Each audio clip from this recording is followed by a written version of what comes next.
지난 금요일 완주군 야산에서 시작한 산불이 나흘 만에 진화됐습니다. 주말 사이 전북 지역 곳곳에선 화재가 잇따랐습니다. 국회 행정안전위원회 법안 소위는 전북특별자치도 설치 등에 관한 특별법을 심의 의결했습니다. 제정안은 행안위 전체회의와 법제사법위원회를 거쳐 본회의에 상정됩니다. 전북은 29일까지 천둥, 번개를 동반한 비가 최고 50mm까지 내릴 전망입니다. 전주기상지청은 야외 시설물 관리에 유의해달라고 당부했습니다. 농촌 지역에서 불법 소각을 막은 결과 초미세먼지가 크게 줄어든 것으로 나타났습니다. 미세먼지 농도는 1년 전보다 37%, 초미세먼지 농도는 41% 감소했습니다.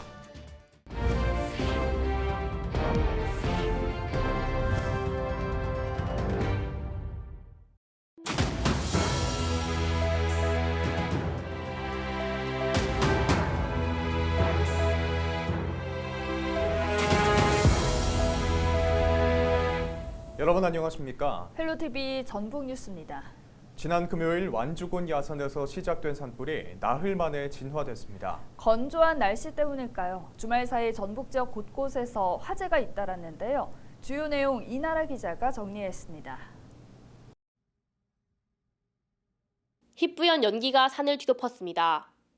화마가 지나간 자리엔 검게 그을린 나무만 남았습니다. 완주군 운주면의 한 야산에서 불이 시작된 건 지난 25일 저녁 7시쯤입니다. 소방당국은 당초 화재 발생 16시간 만에 큰 불길을 잡았지만 건조한 날씨 탓에 다시 산불이 번지면서 2천여 명의 인력들이 나흘째 진화 작업을 벌였습니다. 이번 산불은 축구장 4개 반이 넘는 면적을 태우고 28일 오후 2시 20분경 모두 꺼졌습니다. 고창군 부하면의 한 대나무 밭에서도 지난 27일 오후 1시 20분쯤 화재가 발생했습니다. 다행히 별다른 피해 없이 불은 1시간 만에 꺼졌습니다. 소방당국은 쓰레기를 태우다 불씨가 대나무 밭으로 번졌다는 신고를 토대로 화재 원인을 조사하고 있습니다. 같은 날 오후 4시쯤 고창면 대산면의 한 대나무 밭에서도 불이 났습니다. 소방당국은 쓰레기를 태우다 불이 옮겨 붙은 것으로 추정하고 있습니다. 부안군에서는 지난 28일 새벽 한 숙박업소 객실 화장실에서 화재가 발생해 20여 명의 투숙객이 대피하는 소동이 있었습니다. 이 불로 인해 60대 투숙객 1명이 손에 2도 화상을 입었고 또 다른 60대 남성은 연기를 마셔 병원으로 옮겨졌습니다. 소방당국은 정확한 화재 원인을 조사하고 있습니다. 헬로TV 뉴스 이나라입니다. 국회 행정안전위원회 제1법안 소위는 28일 전북특별자치도 설치 등에 관한 특별법을 심의 의결했습니다. 앞서 전라북도와 지역 정치권은 전북이 메가시티와 특별자치도 어느 한쪽에도 끼지 못해 정부 지원에서 소외될 수 있다고 주장했습니다. 또 전북특별자치도 법안이 올해 안에 국회를 통과할 수 있도록 힘을 모으기로 했습니다. 제정안은 앞으로 행안위 전체회의와 법제사법위원회를 거쳐 본회의에 상정됩니다. 본회의까지 원만하게 처리될 수 있도록 끝까지 긴장감을 늦추지 않고 일 처리되도록 잘 마무리하겠습니다. 전북도는 민주노총 공공운수노조 화물연대 총파업이 지속되면서 도지사를 본부장으로 한 재난안전대책본부를 구성했습니다. 도는 이번 사태에 대한 정부의 위기경보 단계가 경계에서 심각 단계로 격상됨에 따라 이같이 조처하고 대책 마련에 나섰다고 밝혔습니다. 도 재대본은 28일 긴급회의를 열고 자동차와 철강, 사료, 곡물 운송과 건설 현장의 시멘트 수송 대책을 마련하기로 했습니다. 전북은 29일까지 천둥과 번개를 동반한 비가 최고 50mm까지 내릴 전망입니다. 28일 전북 지역의 낮 기온은 17에서 22도의 분포를 보였습니다. 미세먼지 농도는 보통 수준을 기록했습니다. 전주기상지청은 29일까지 전북 지역에 10에서 50mm의 비가 내릴 것이라면서 야외 시설물 관리에 유의해달라고 당부했습니다. 농촌 지역에서 볏짚과 같은 영농 부산물 불법 소각을 막은 결과 초미세먼지가 크게 줄어든 것으로 나타났습니다. 국립환경과학원은 지난 6월 전북 지역 농가와 함께 영농 부산물 불법 소각 근절에 나선 결과 미세먼지 농도가 1년 전보다 37% 감소했고 초미세먼지 농도도 41% 줄었다고 밝혔습니다. 또 초미세먼지 좋음 일수는 7일에서 16일로 늘었고 나쁨 일수는 없었다고 덧붙였습니다.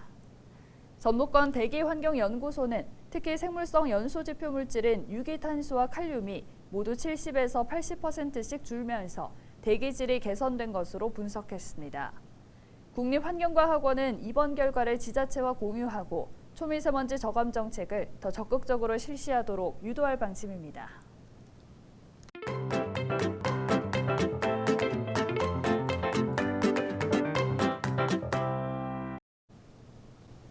농촌진흥청에서 지난해 농가 마케팅 기술 지원에 참여한 농가의 평균 수입을 조사했는데 전년 대비 17.4% 증가한 것으로 나타났습니다. 비대면 판매를 위해 농가가 직접 나서면서 온라인 마케팅 교육에 참여하는 농가도 늘어나고 있기 때문인데요. 농튜버와 커머스 쇼호스트로 변신한 농민들을 직접 만나봤습니다. 기자가 간다 김소영 기자입니다.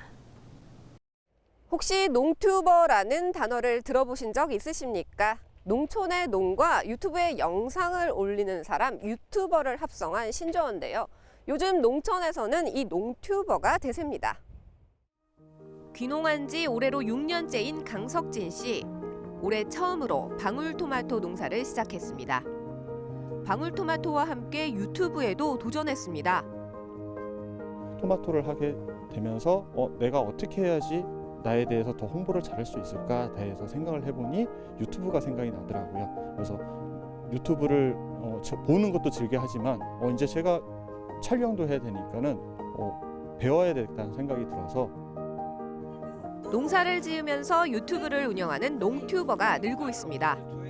농가 홍보는 물론 상품 판매도 직접 할 수 있기 때문입니다.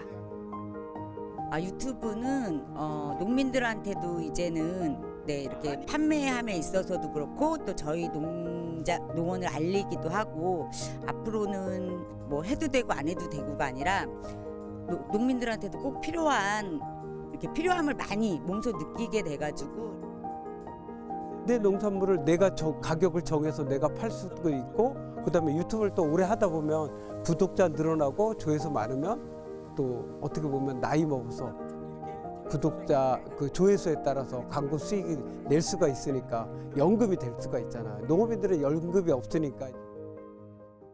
농튜버와 함께 라이브 커머스도 농민들 사이에서는 큰 인기를 얻고 있습니다. 특별한 기술 없이도 직접 참여가 가능하고요. 중간 유통 단계가 없기 때문에 소득 면에서도 이익입니다. 그래서 오늘은 제가 방울토마토 생산자 라이브 커머스 현장을 찾아서 직접 든든한 지원군이 되어보도록 하겠습니다. 네, 안녕하세요. 네, 안녕하세요. 예, 저는 1일 쇼 호스트가 되어 방울토마토 농가를 도와드릴 김소영 기자라고 합니다. 그 맛이 너무 달콤해서 마치 설탕을 막 뿌려놓은 듯한 그런. 라이브 커머스는 실시간 방송을 통해 직접 키운 농산물을 소개하고 소비자와 소통하고 구매 요청도 받을 수 있어 판로 확대 면에서도 인기를 얻고 있습니다.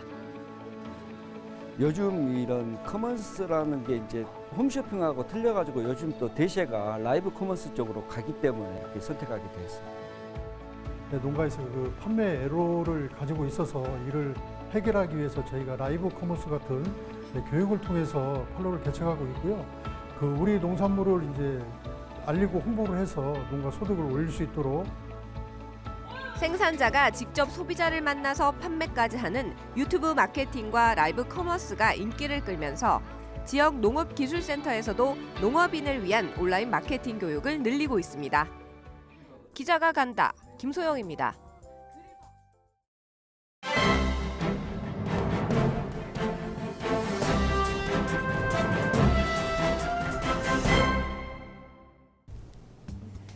신문 브리핑 전북일보 기사입니다. 새만금 동서도로의 행정구역 관할권을 둘러싼 지자체 갈등이 좀처럼 해결될 기미가 보이지 않는 가운데 행정안전부 중앙분쟁조정위원회가 논의를 본격적으로 시작할 것으로 보인다는 내용인데요.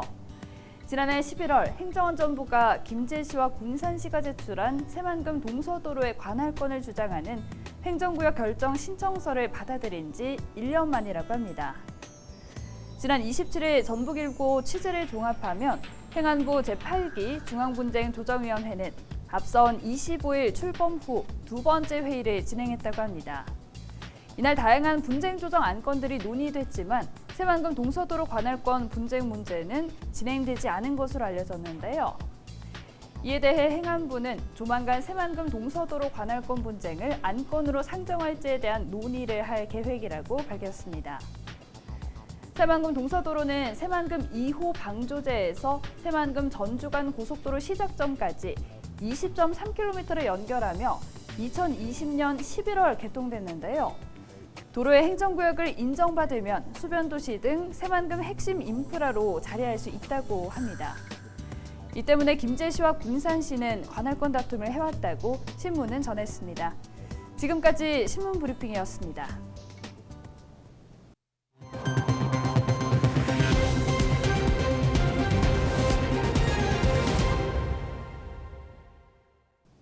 지자체 허가를 받지 않고 위험물을 보관한 업체들이 소방당국 단속에 적발됐습니다. 정읍소방서는 위험물 안전관리법 위반 혐의로 관내 화학물질 제조업체 등 5개소를 적발해 송치했다고 28일 밝혔습니다. 이들 업체는 휘발유 등 무허가 위험물을 많게는 14,000리터나 저장 취급한 혐의를 받고 있습니다. 순창군이 내년도 예산안을 5천억 원대로 편성해 군의회에 제출했습니다. 내년 예산안에는 아동수당 지급과 경로당 사업, 전통시장 환경 개선, 공공임대주택 건립 등이 반영됐습니다. 순창군은 대규모 군비 부담이 요구되는 시설 투자를 지향하고 국민의 삶에 꼭 필요한 예산을 우선했다고 설명했습니다. 이상으로 뉴스를 마칩니다. 함께해 주신 여러분 고맙습니다.